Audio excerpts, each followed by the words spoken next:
Hi everybody. This is the beginning of a autobiography I'll be working on.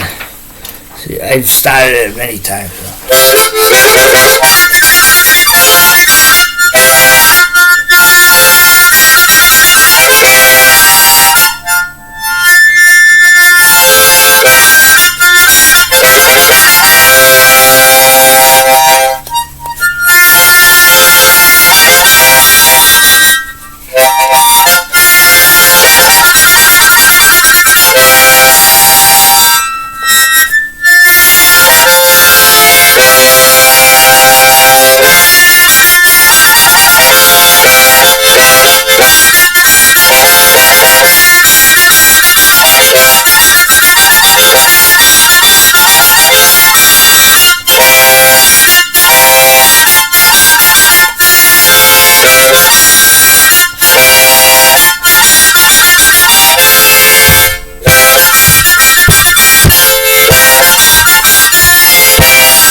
Split River Junction Battle Axe Blues, a trilogy of novels by Paul Arthur Turtle Bedard.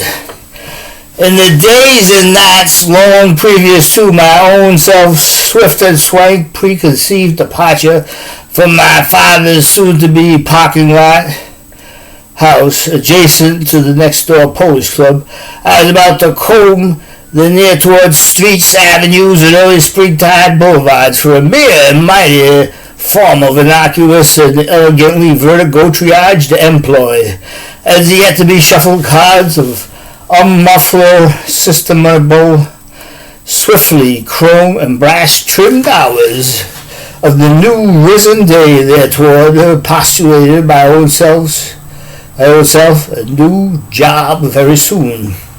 My father, along with my own erstwhiling self, were, as they say in Seattle, Little Italy and the small village town of Arishat, inhabiting in those springlet, shimmering leaf, bristle, whistle, nights and days, the small city town of Split River Junction, a two-story homestead, which, by the way, was long ago thrown together with near and towards scraps of locomotive timber by my thick-knuckled hands of my great-grandfather Medrick Furrier. He and his wife, in the vaudevillian erstwhile pre-roaring 20th days, were living it with their three growing children, the many and yet myriad days, weeks, months, and years that drunk the unfolding passages of time there within. Imagine, if you were, a pair of 5-pound exercise weights, held in place and hung from the kitchen ceiling in a net of angel hair spaghetti-like howling wolf spiderweb, so as to provide luminosity and French-Canadian people timescapes, the family of 5 living, the years there within, and us later. Imagine, if you must, that time and place, every now and then, stills at that time and place, every now and then stills their relentless ticks and high elastic spatial infinities there within.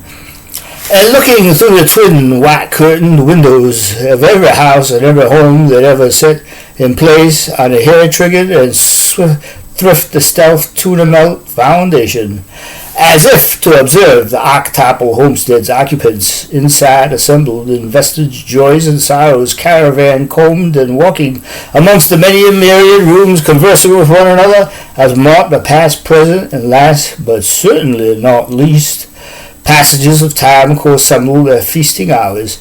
Imagine a varied yet various variety of oil-painted landscapes and peoples bursting as marked gas from jitterbug crib-nested muffler in jet lag out of the very and prodigious painting they'd for so long been, by the time-stilling second dimension, held joyously captive in culinary delight.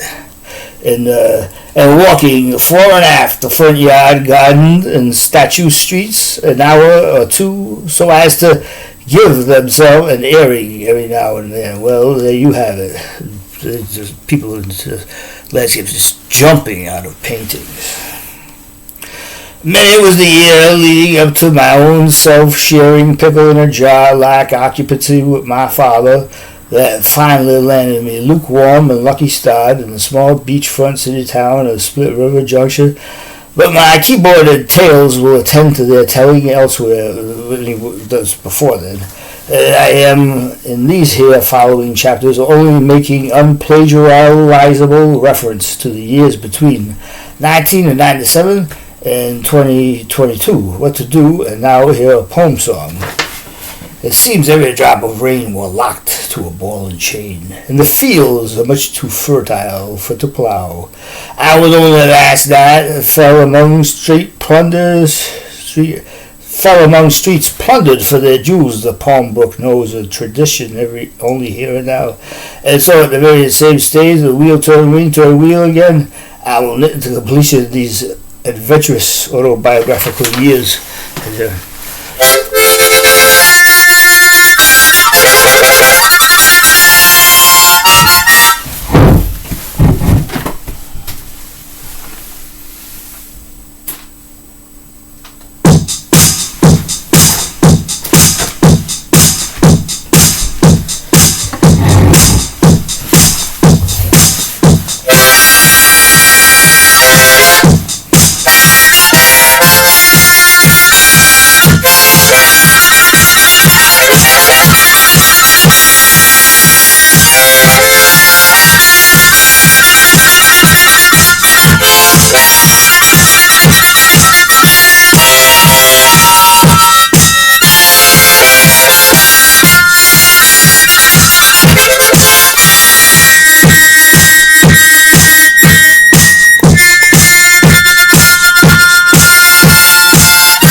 God bless, peace, love, and I hope everybody's doing good.